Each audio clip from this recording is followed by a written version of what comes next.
Y como todos los miércoles lo tenemos a Giancarlo Quadrizzi. ¿Cómo estás, Giancarlo? Muy bien, acá en este día de lluvia, ¿no?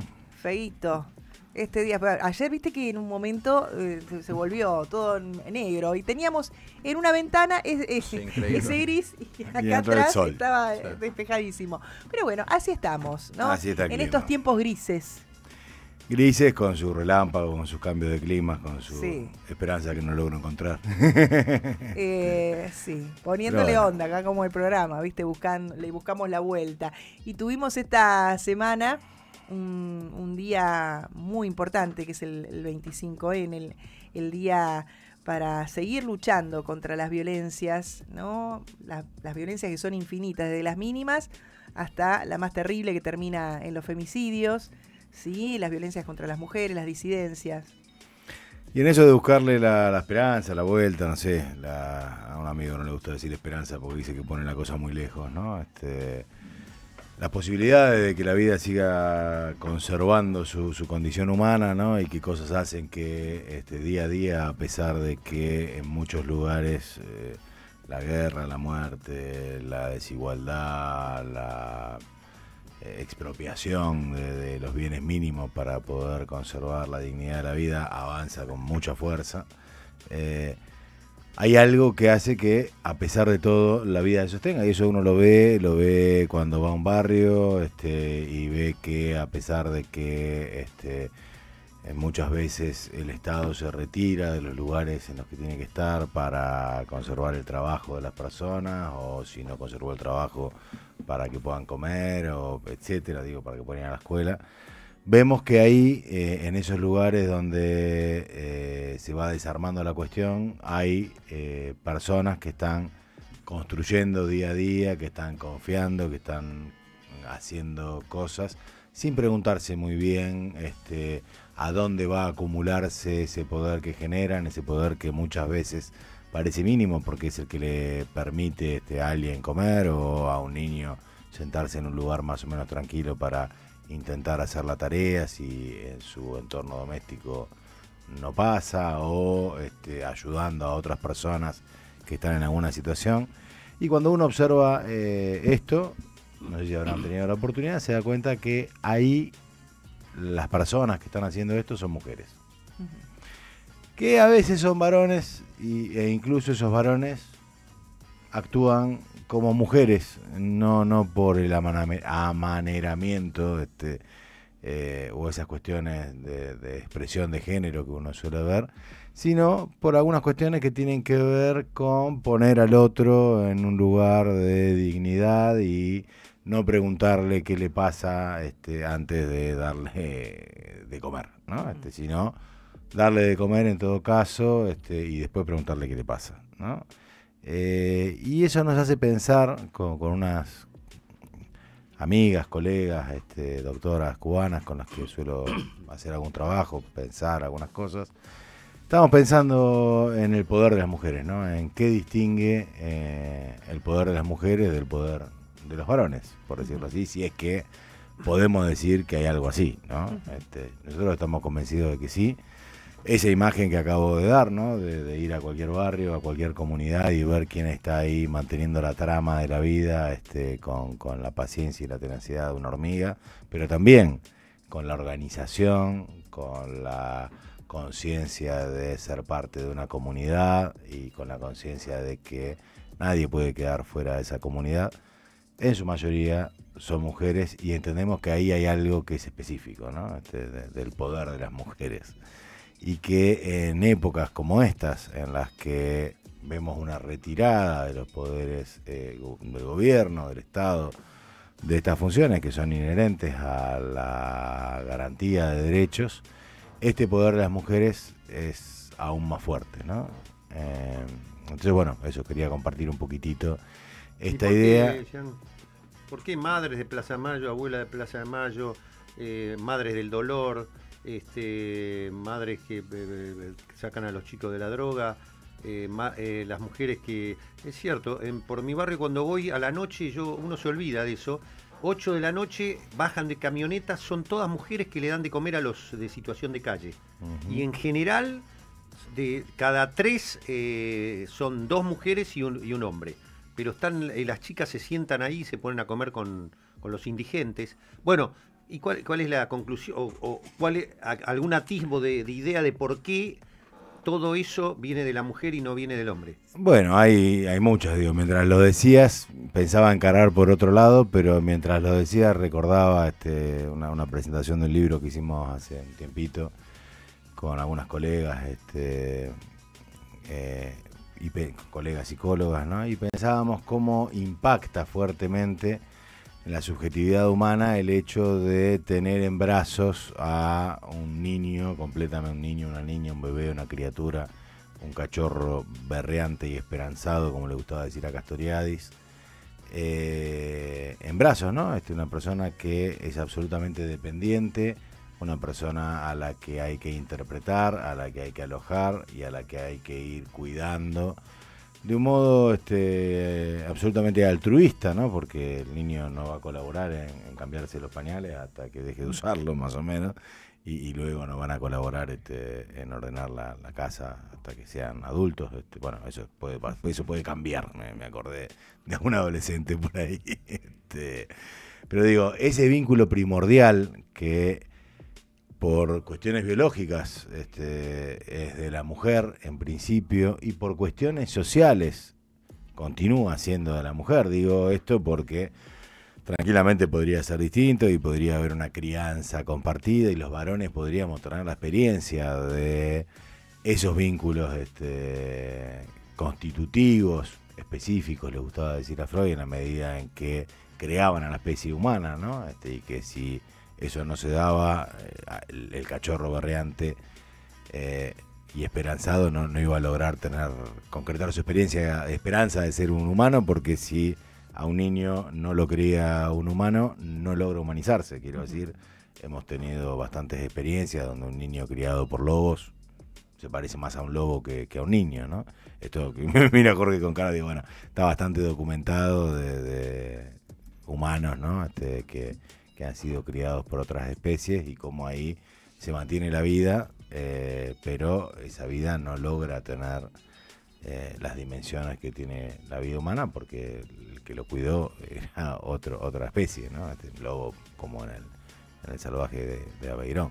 Pero digo, esta es una pista en la que quizás eso genere algunas cuestiones. Y vuelvo con esto, con lo social, digo, ¿no? Si bien biológicamente las mujeres son las únicas personas que pueden tener una persona en su vientre, más allá de la identidad de género que tengan, la crianza y la participación en la crianza es algo social. Digo, puede haber distintos dispositivos que permitan que los varones participemos más en eso, y no fue así. Por otro lado, la gran historia de la humanidad, ¿no? Vos decías las madres del dolor. Bueno, ¿qué había del otro lado de las madres del dolor? ¿Quiénes eran los que estaban generando los precursores químicos para que se construyan las drogas? ¿Quiénes eran los que estaban al frente de las fábricas de armas para que esas drogas puedan venderse ilegalmente de modo coercitivo? Y la madre como concepto tiene cierta cuestión también social, como que no se toca, ¿no? Y por eso me parece que también esa figura se utiliza, porque ya, qué sé yo, porque las madres de Plaza de Mayo, había que pegar ahí, ¿no? No es lo mismo que a lo mejor se arme un grupo de hombres donde todo se resuelve a las piñas. Digo, con la madre no, como decía Papo, ¿no? Nadie se atreve a tocar a mi vieja. Y me parece que la figura de la madre también tiene ese peso donde si te juntás, ¿viste? No podés hacerle daño tan fácil a una madre, ¿no? Claramente, digo, bueno, en los códigos carcelarios la madre es sagrada, digo. Y digo en los códigos carcelarios porque es uno de los lugares donde encontramos la violencia machista, la violencia patriarcal, según yo, en su máxima expresión en los entornos no bélicos, ¿no? En los entornos bélicos encontramos su máxima expresión en la guerra, que, insisto, es un invento de los varones, y que una de las cuestiones que nos hace reflexionar, digamos, que incluimos en esta reflexión del poder de las mujeres, es la obra Aristófanes, estaba a punto de olvidarme, Lisistrata, ¿no? Que es una obra en la que cuenta cómo las mujeres ante la guerra y el asesinato sistemático de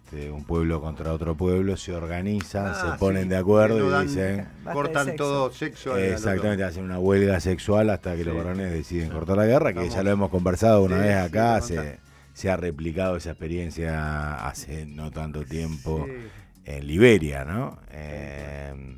Yo digo, ahí hay un poder de las mujeres y hay una forma de organizar ese poder y hay una forma de llevarlo adelante que por sus mismas características no es tan visible, que por sus mismas características cuesta más generar acumulación de poder, digamos, porque es un poder más horizontal, sino basta ver lo que son los encuentros nacionales de mujeres, como además tiene la capacidad de reunir una diversidad impresionante y mantener en esa diversidad la capacidad de sostener acuerdos, de sostener diálogos, y que creo que los del G20, el G7 tendrían mucho que aprender.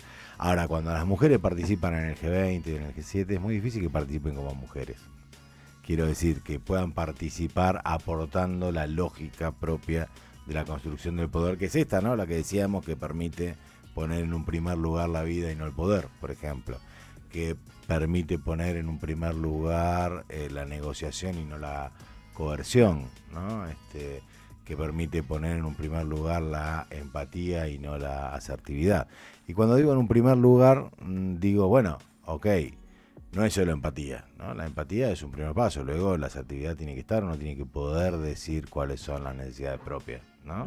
Porque si no se pone en el lugar del otro, pero pierde el propio, ahí la relación, el diálogo se cae. Ahí ¿no? me surge espontáneamente, lo primero que pienso, qué interesante siempre, claro, es como que cuando la mujer entra al sistema hegemónico del macho, se varoniza en cuanto pierde esa sensibilidad, porque estoy pensando en Margaret Thatcher, o te puedo la poner reina. Claro, la reina Isabel, o sea, un montón de mujeres que llegaron al poder y eran más malas que la miércoles. La dama de hierro, ¿no? Le decían a Margaret Thatcher, sí, la dama de hierro. Pero hay montones, qué sé yo, que defraudaron cantidad de veces. La pregunta puede ser tonta, pero aprovecho tu psicología. ¿El hábito hacia el monje o el monje hacia el hábito? Qué buena pregunta, así para miércoles a la mañana. No, claramente creo que la condición biológica no es determinante. Bien. Lo que es determinante son las pautas de socialización, que tienen que ver mucho con esto de las experiencias de, por ejemplo, la crianza, ¿no? O sea, el hábito, básicamente el hábito hacia el monje. En la medida en que podemos tener a mujeres que ejercen el poder como varones y a varones. La pregunta sería a veces cómo puede ejercer el poder una mujer si a veces no masculinizas algunas cuestiones. Claro. Porque aparte esto, cuando una mujer tiene carácter, es una loca de veras. No, un tipo tiene carácter, ¿no? Pero una mujer es, entonces esto, ¿cómo, claro, o en cambiar las reglas o en adaptarse a las reglas que ya están impuestas, hombres, ¿no? Teniendo... Exactamente, ahí lo que plantea Jorge es, digo, bueno, ¿cómo hacemos para cambiar las reglas? Y me parece que esos son los desafíos que se imponen y que las mujeres saben construir. Recuerdo al Papa hace no mucho diciendo, bueno, yo empecé a poner mujeres en el Vaticano, en cargos de mando, porque las mujeres resuelven distinto. No sé cómo resuelven, la verdad que no sé qué es lo que hacen. Porque también, digo, hay algo del orden de lo indescifrable para los varones de cómo actúan las mujeres. A mí como varón, psicólogo comunitario, me ha pasado cantidad de veces de enfrentar situaciones de una complejidad extrema en los barrios en términos de poder trabajar con algún pibe que está enredado en las tramas del narco y otras cuestiones, y ahí con los equipos interdisciplinarios, sin saber muy bien cómo resolver, y de repente alguna de las mujeres del barrio que quizás no ha terminado la primaria y que no se fuma en nuestras reuniones, va y hace lo que tiene que hacer y lo resuelve, y vos decís, ¿por qué? ¿Cómo hizo eso? ¿No? ¿Cómo puede ser que le haya dicho, lo hemos visto cantidad de veces, y esto en relación a lo que planteaban, ¿no? De, bueno, la madre, la mujer, intervenir en situaciones donde, es muy fuerte eso, ¿no? Donde un pibe entra armado. El nadie se atreve a tocar a mi vieja. Es algo muy potente. Sí, esas imágenes, bueno. No, digo, el ejemplo, ¿no? Porque sí, me vino a la mente estos memes, estos reels donde uno ve a una cholita con una jota haciendo retroceder a una banda de señores con policías, con escudo. Que no sé si será verdad, será mentira, tan bien presentado. ¿Vas a decir un ejemplo que lo No, esto, digo, que entra un pibe armado en un grupo en el que estamos trabajando y las que intervienen son algunas de las mujeres que están en el grupo diciéndole, ¿qué haces, nene? Bajá la arma esa, vení acá, tómate el té. Y vos decís, ¿qué pasó? Y intervino y operó. Claro, ¿no? y generó autoridad. Y esta cara con la camioneta, digo, sí, lo he visto cantidad de veces, o lo he escuchado cantidad de veces. Pero, y es esto, digo, hay algo ahí que se pone en juego que tiene que ver con una serie de lógicas que son propias de lo que han sabido construir las mujeres a lo largo de la historia y que tienen que ver con una sabiduría, que quería decir, bueno, qué roles, ¿no? Digo, hay mucho mensaje en este 24N diciendo qué rol podemos ocupar todas las personas cuando estamos enfrente de una situación de violencia, ¿no? Y se pone mucho en agenda, digamos, los roles de... Hay un antropólogo que siempre me gusta citar, que es William Murray, que le habla de los 10 roles del tercer lado para la construcción de la paz. Digo, ¿qué puede hacer cada uno ante una situación de violencia? Cuando en general lo que se pone es, digo, bueno, ante una situación de violencia tiene que haber alguien que cubre a la persona que fue violentada, tiene que haber alguien que diga... Bueno, esto se puede, esto no se puede y esto no se puede más, ¿no? Los roles de curador, de árbitro, de guardián de la paz, digamos, que dice William Murray, que son los roles más de cuando el lío ya está instalado, digamos, cuando ya hay violencia. Pero hay otros roles que son muy, muy importantes y que son mucho más sencillos, en todo caso, de aplicar y que son los que previenen que este conflicto surja. Y que son los roles lo dice así, ¿no? Del proveedor, del maestro y del constructor de puentes. ¿Y qué es lo que uno ve y observa cuando trabaja y con las redes de mujeres, por ejemplo, ¿no? Como ellas, lo primero que hacen es esto, es proveer de un espacio de escucha, de un espacio de contención, de un espacio donde se brinda, como decía, digo, vení acá, sentate, comé y después charlamos, ¿no?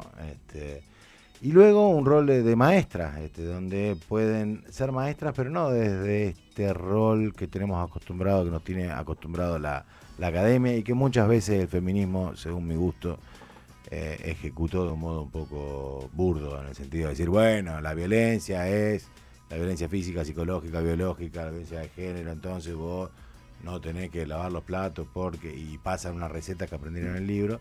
¿No? Sino desde un lugar de maestra, desde haber atravesado en su vida algunas situaciones, haber superado esas situaciones y vincularse desde ese lugar completamente humano con la otra persona para que entienda, vea, observe y pueda aprender, ¿no? Y con esto termino. Sí. El otro rol, el de constructor de puentes, es decir, no estamos solas. Si esto te pasa a vos, me pasó a mí, le pasó a ella, y acá estamos, y hemos visto, digo, ¿no? En una época donde el Estado estaba mucho más ausente, recuerdo una pionera acá en La Matanza, Nelly Borges, recién estaba hablando del trabajo que hacen las mujeres en la red de Enredando, ¿no? Pero esto, digo, no es una, como para cerrar, no es una condición innata de las mujeres, sino que es algo que se construyó socialmente. Se construyó socialmente en estos últimos 10.000 años. Probablemente, como decíamos, tiene que ver con algunas condiciones innatas como la capacidad de tener un niño en su vientre y parirlo y cuidarlo, pero como decimos, hasta ahí es biológico. Ahora, desde que nace o desde antes que nazca, digamos, el cuidado. Si salvo la teta, lo demás lo podemos hacer todo. Claro. Incluso la teta tampoco, Sí. Incluso la teta, hay registros de que los varones podemos amamantar. Si se adecúa, digo, no ha pasado, digamos, en situaciones. Y hay algunos estudios que dicen que los varones en la época de las cavernas, por decirlo rápidamente, muchas veces también participaban en ese cuidado, ¿no? Ahora, es tan interesante todo esto. Un psicólogo social, ahora no me acuerdo el nombre, muy conocido, falleció hace unos años. Era muy, muy conocido. Muffat. Al que yo entrevistaba mucho. Alfredo Muffat. Claro, en una época a mí me llamaba mucho la atención cuando empezó esta moda de pegarle entre 10 patadas en la cabeza a uno que está en el suelo ya desmayado. Entonces yo lo llamaba y le decía, Alfredo, ¿no? Alfredo, dígame, explíqueme por qué hace esto. En los códigos de mi época esto no existía, papá. Y él decía, porque dos cosas me decía, y me gusta que vos lo ilumines esto, ¿no? Él decía, primero porque ya no te ven como sujeto esos chicos, sos un objeto. No importa, ya no. Cosificación. No en ese momento sos un objeto, algo que impide o que es necesario destruir. Y el por qué, incluso por qué le pegaban a los abuelos cuando robaban, los reventaban a palo, él decía que era porque en general esos chicos no se criaron en un seno familiar, no saben qué es un abuelo. No tienen la figura del abuelo, el padre los abandonó, los violaba, la madre andá a saber qué. Entonces, no tienen consideración de todo esto atávico que vos estás señalando. ¿Lo ves por ahí también un poco? Bueno, planteaba Gastón en los temas de la socialización, claramente. Si en tu socialización las personas adultas fueron personas que te abandonaron, que te golpearon, que te dejaron afuera, probable que veas a las personas adultas de esa manera. Si vos fuiste cosificado, es probable que tiendas a la cosificación. Martín Buber, lo retomábamos el otro día en una jornada que hicimos con la ciudad de adolescencia, terminamos hablando de Martín Buber, de este concepto tan fuerte que tenía él, que decía, bueno, los humanos podemos establecer relaciones de yo a tú o de yo a eso.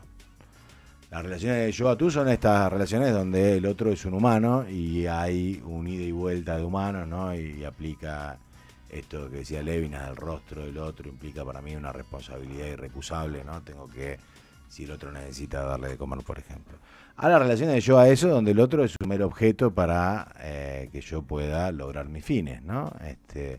Y lo planteaba Bateson luego, decía, bueno, la humanidad va a avanzar en la medida que podamos establecer con las cosas relaciones de yo a tú. Es decir, que podamos tratar a la naturaleza como si fuese otro ser vivo, que podamos tratar a los animales como si fuesen seres vivos que tienen una dignidad semejante a la nuestra. Lo que estamos viendo y lo que circula y lo que está lejos de estos 10 roles del tercer lado, sino que está en la polarización de un lado contra otro, es algún bando que se impone sobre los otros, cosificándolos y tratando de explotarlos y de aprovechar. Entonces yo tengo que destruir una montaña, sacarle el agua, pasarla por veneno y destruir a la comunidad que en ella habita para llevarme un montón de oro. ¿Por qué no lo puedo hacer si tengo la tecnología y el poder, ¿no? O sea, es implícito que en capitalismo salvaje que pregona, perdón que lo politice, esto corre por mi cuenta, Milei y compañía, es implícito el yo y eso, nunca el yo y el tú. Cuando Milei dice, ¿qué me importa a mí si alguien se droga o se quiere matar si no lo hace con la mía? ¿Qué está haciendo si no es quitarle la dignidad humana al otro que está? Cuando se rompen las políticas de protección de las personas, de la trata, de la violencia, ¿qué se hace si no dejarla liberada a su condición de individuo biológico, de homo sacer, ¿no? Persona que puede ser sacrificada, asesinada sin ni siquiera la necesidad de hacer un sacrificio, ¿no? Como decía Agamben, llevar al otro a su condición biológica. Y yo creo que eso tiene que ver con cómo construimos, ¿no? El mundo, y confío en que, a pesar de todo, el poder de las mujeres, el poder del pueblo, o el poder del pueblo tome la figura del poder de las mujeres y nos enseñe a superar estos problemas, ¿no? Giancarlo Quadrizzi, como siempre, un placer tenerte aquí en Buscarle la Vuelta. Gracias. A ustedes.